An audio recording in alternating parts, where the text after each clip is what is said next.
everybody, it's Laura Sma here, and I wanted to showcase something that truly has changed my life. Something that I learned at Tony Robbins, which is that we can influence the energy that we feel. We can definitely, obviously, through food and through exercise, however, and I guess coffee.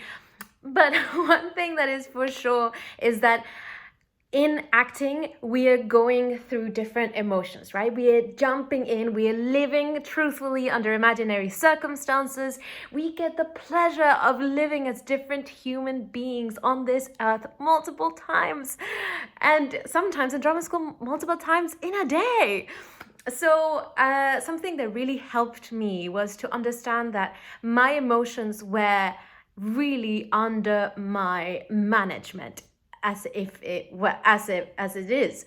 And so certainty is something that we can use to bring sort of like just confidence really in the way that we live our day to day, especially as people who we work in as freelance people or self-employed, and truly the number of jobs we get in the month is really dependent on how much work we put into it, how much care we put into the relationships that we develop in the industry, how much care and development we put into each of the characters that we do. Yes, there's so many things that are outside of like our sphere of influence, like ultimately what is the decision of the casting, but what is truly under our control is just how many of those auditions am I putting in, right? So if I'm self-submitting to 20 jobs a day or 10 jobs a day or 5 jobs a day or 1 job a week, that truly has an effect on our end results.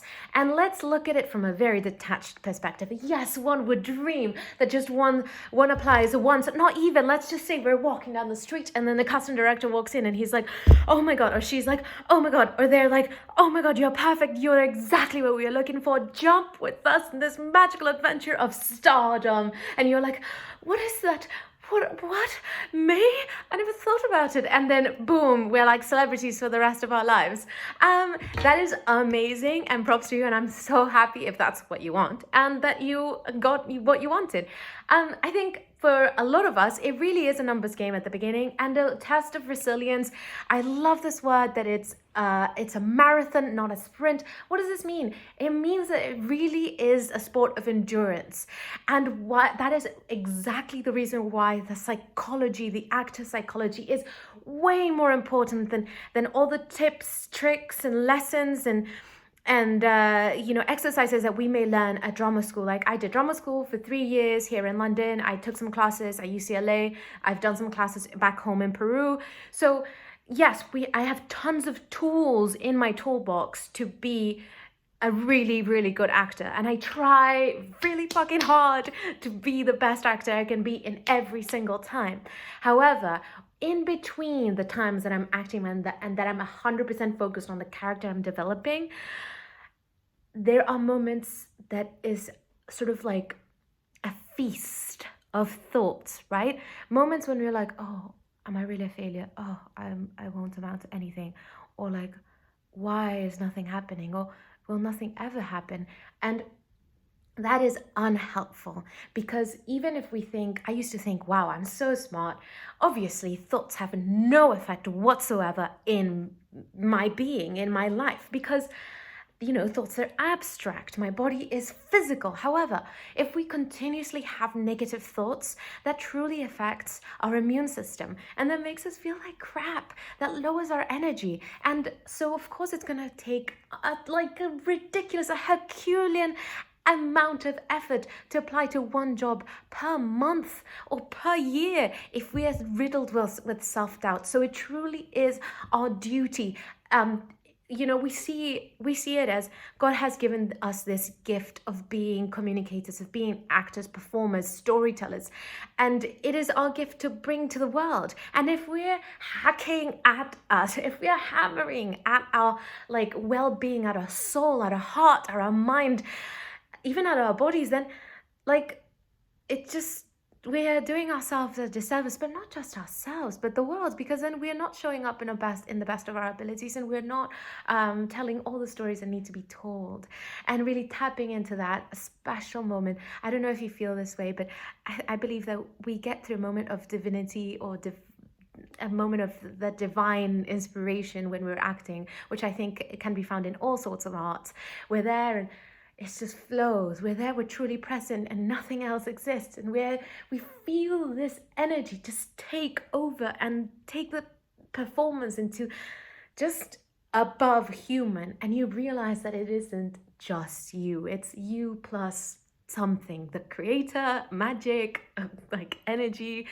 It's kind of like one actor plus one actor and something else happens, or one actor and the audience and something else happens, one actor and the camera crew and that happens. So why I talk about certainty, it's because certainty is something that we give ourselves, and it is so freaking important when we are self-employed, because we don't have a boss that's saying, overlooking our shoulder, saying like, how many auditions did you apply? Maybe you have an excellent manager that you can speak to every single week and say, by the way, I applied to these many things. You can even tell them, like, by the way, every week I'm just going to send you a report of how many auditions I've applied, submitted myself to, how many callbacks I got, and how many, and if I booked any jobs.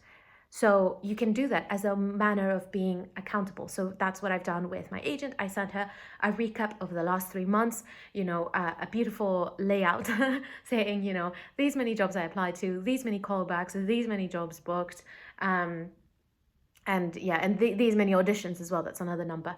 However, confidence and certainty. So for instance, the way that as we know with acting, there's 2 ways of cracking at a character, really getting a character, whether we do the psychological analysis from the beginning, say that we have the text and then we dissect who this person is. We ask the questions, what do they want? Where are they? What is their relationship to the other person? Blah, blah, blah. All the questions that we've touched upon in other videos. And then then with the psychology, we start forming, okay, so if they were born in this part of the country and they were wearing these kind of clothes, and if this is the type of work they do 12 hours a day, and if this is, then we understand the physicality of the character, right? We can do it the other way around, which is from the outside in, which is absolutely as valid, which is, for instance, I have a feeling that actually this character wears high-heeled shoes. Okay, so immediately I have a different posture. Immediately I can, have a different relationship with the world.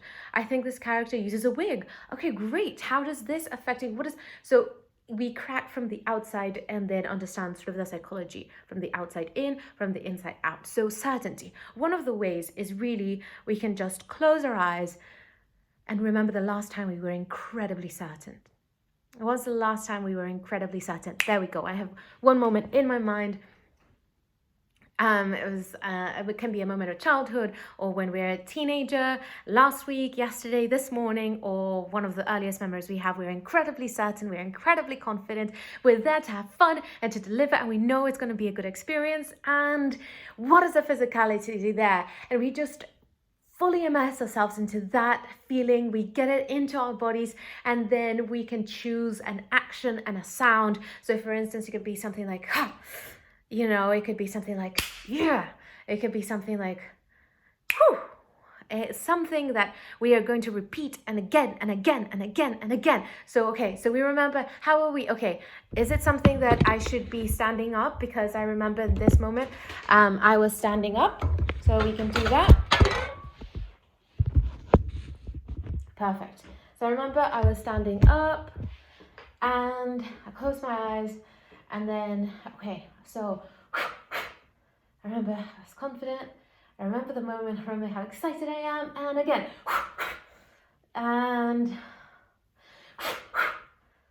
and so we can do this until we truly feel this level of certainty and confidence to the next level. And we keep doing it 15, 20 times, however many times that we need. You can pause it and we can keep doing it. And then the next moment, the next time that we're feeling slightly like, I guess, nervous or uncertain, we can just tune back saying, immediately our body's like, yeah, I recognize that pattern. I know what that is. Here we go. And we get a rush of that feeling. And truly, that's how our attitude, our emotional home, like, that's how, in the end, we have like patterns of behavior, patterns of thoughts. The majority of the people, we have up to 50 up to 95% the same thoughts we had the day before. That's how it's so easy to get into a rut, right? Because we're just having the same thoughts, and really truly our brain becomes sort of like a prison, whereas in reality our brain is meant to be a tool, like a calculator. So if we are feeling sad, our brain will show up more reasons to be sad, because it's just a machine. It's not meant to take control of ourselves. So the same. So we only looked at one tool, which is, remembering, truly embodying that moment of complete certainty. Another way we can do it is just asking the question of, okay, so if we're in a sort of like unpleasant situation, or a situation that we think, oh, it's not the best, or, okay. I'm so used to trying to use good language. Okay, so let's say I described the situation as, this is the worst audition I've been in. And I was just like, that's so unhelpful. It is so freaking unhelpful, because I am going to do the audition and I know I will always do my best. So why put myself in that situation? It is just creating a disservice. Nobody wins. And I'm blocking the opportunity that this actually can turn out to be a really good situation, or at the very least, a not so bad situation. It definitely, and so we, with our language and with the questions that we use, can truly affect the moment, right? So one of the questions would be, what can I learn from this situation? Oh, what other words can I describe it? Okay, is it the worst audition, or is it the most challenging auditions? And I freaking love a challenge, but anybody can use the language that, turns us on energetically from the inside, in describing the situation. So we've seen, the physicality, and I swear to God, please do this. And it's not just to feel confident, but we can also do it to feel gratitude. Like, for instance, SAS. For me, like, that is one of the things that it just feels like my heart opens up and it's just so warm. So whenever I want to tap into the feeling of gratitude, because that is true wealth.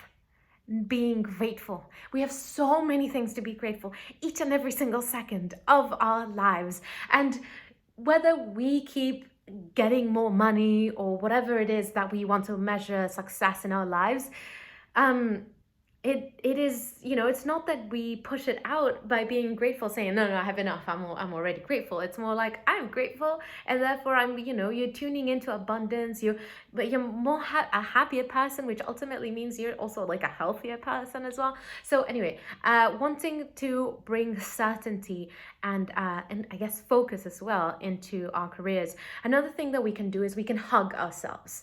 Okay, whoever said that we couldn't? It's like, I want someone else to hug me. Freaking, like, I can hug myself, and even though it may sound ridiculous, there's something slightly centering about a strong hug from ourselves. And then we can also kiss our arms, kiss ourselves. Why is it that only we feel love when someone else kisses us?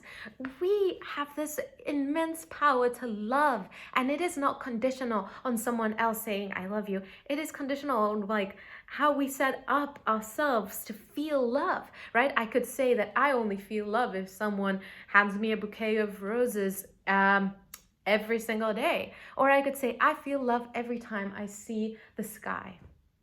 I feel love every time I look into my puppy's face. I feel love every time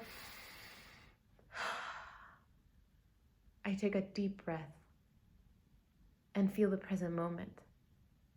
And feel what a luxury it is to be alive right this very second.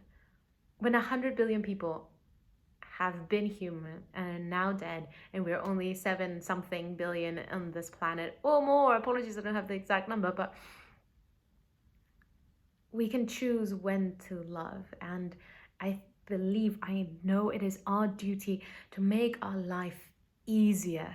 The challenging times, the bad times, or whatever you want to call it, they will come for free. So it is our ability to get on with life, to be there for others, that truly, I think, makes a difference and ultimately makes us the happiest we've ever been.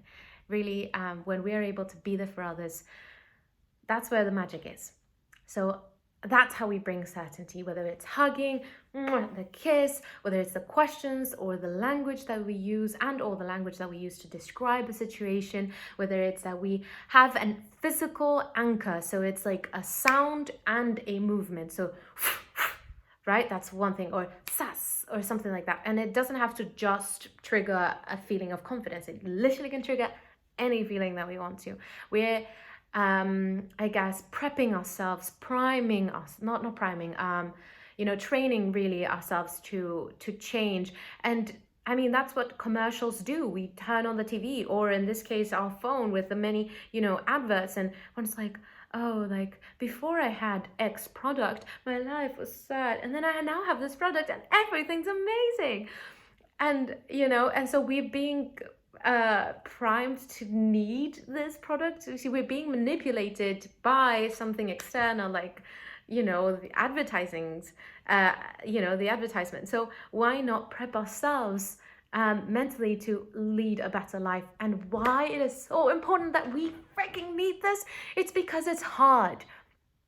Hard would be one way of describing it, but it's the whole idea of freedom has a price. There is something so such a sweet feeling when we are working as society tells us that we should be working. For instance, my dear sister works a 10 to 6 job, and I just dream of having her level of certainty that she knows she has a paycheck. And it doesn't mean that she's in any way laying back. She's working her ass off every single day to, be the best employee that she can be.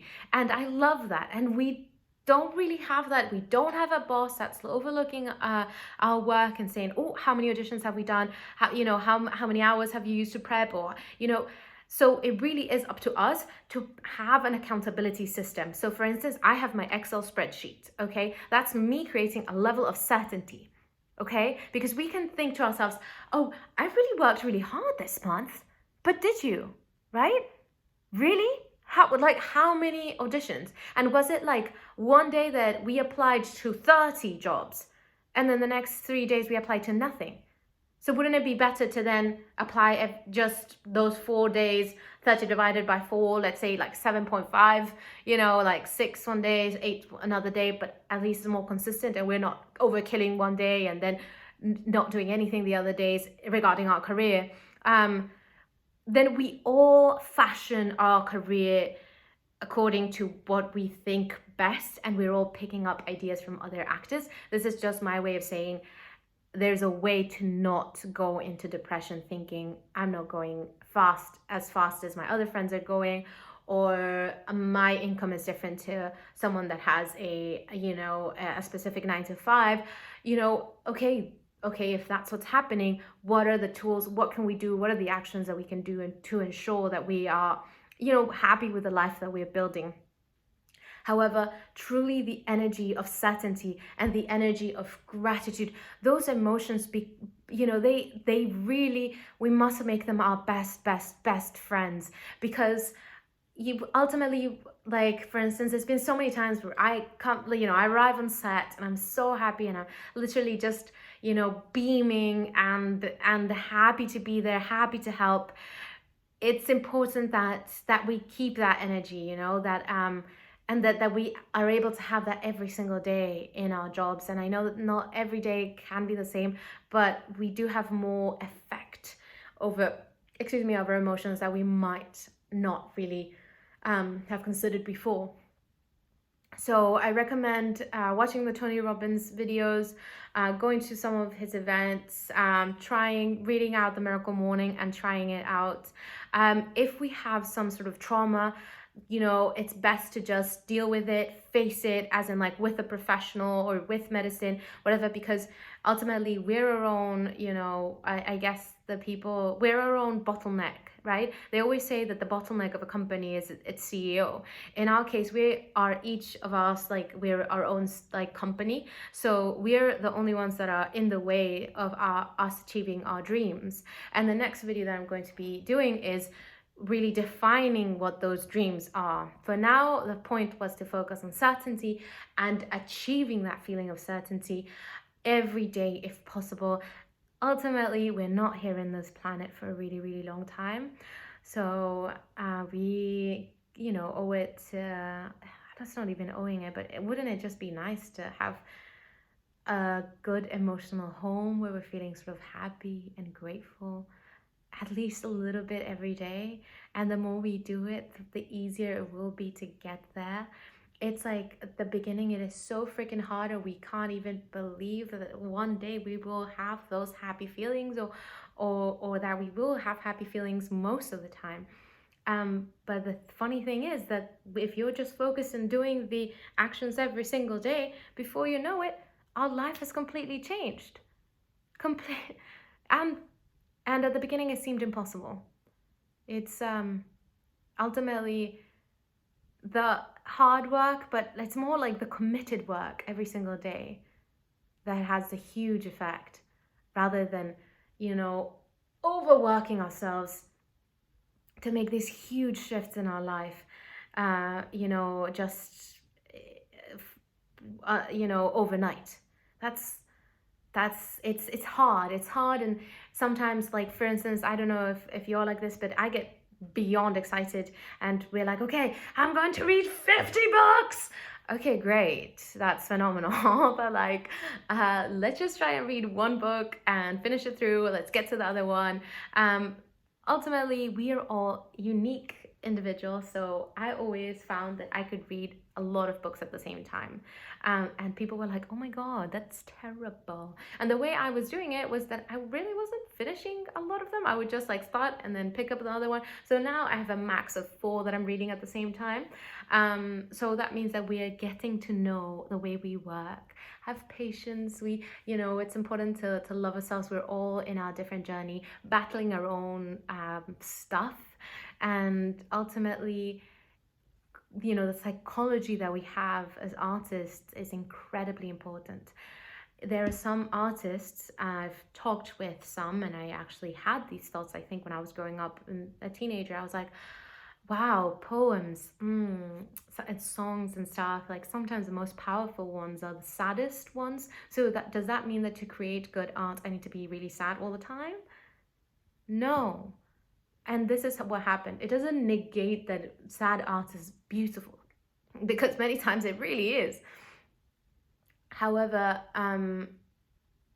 if we are in a bad emotional place, the majority of the time, it zaps our energy, and we make it really, really freaking hard to just get the art done. And so we're doing ourselves a disservice. We're doing the world a disservice because we're not producing so much of our gift as we could. And I guess if you believe in God or something, we could say it's a disservice also to God or the universe that handed us this gift, or a willingness to develop this gift. So I don't believe that we need to be sad in order to create good art. And I'm happy if you didn't think that in the first place, because it means you're doing way better than I was when I was a teenager. And I wish you the very best in your career, because I just want you to smash all your goals. I want you to feel that the world is truly your playground, that, this life is everything that you imagined and more. And even though everything's not going to be exactly as you wanted it, I guess it's the dance of being committed to our goals, and at the same time, if something happens, we're flexible enough to adapt, and at the same time always having our true north where we're going. That's just what I learned in these past few months, how to be a better performer, when we are in between auditions, in between jobs, to really not let those moments of like self-doubt happen. I think if we're incredibly busy, like we have day jobs and auditions, then it's harder to have those negative thoughts, maybe depending on the type of job that we have.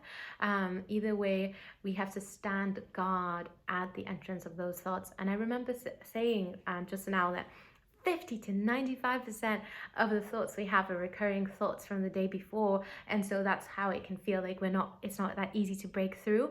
But the good news is that through reading and through meditation as well, through creative exercises, we can shift that. So by reading, we are getting the thoughts from another person. So even if we don't have in our immediate circle very inspiring people, we can't have a physical conversation with inspiring people because we don't know them in our circle, there is always a book. And there's so many ways to find free books online. So those books are really it's just the lifetime of experience or a decade of experience just distilled. And so these are very well thought out thoughts that we can just eat for the price of almost nothing. So I highly recommend reading. Another thing, through meditation, again, a pause, letting us know that there is so much more than just a physical body. There's so many different realities really in this planet. It's not even just in a spiritual way. It's just sometimes thinking London, for instance. London is a very different city if we are struggling financially versus someone that's we are incredibly wealthy. It's a totally different city, and yet they're in the same they're the same physical space, yet it feels like different realities. So just through meditation, we can find a pause and reconnect to, I guess, something deeper, more meaningful, and more centered. And what was the last one? Change our thoughts through, I can't remember, but there we go.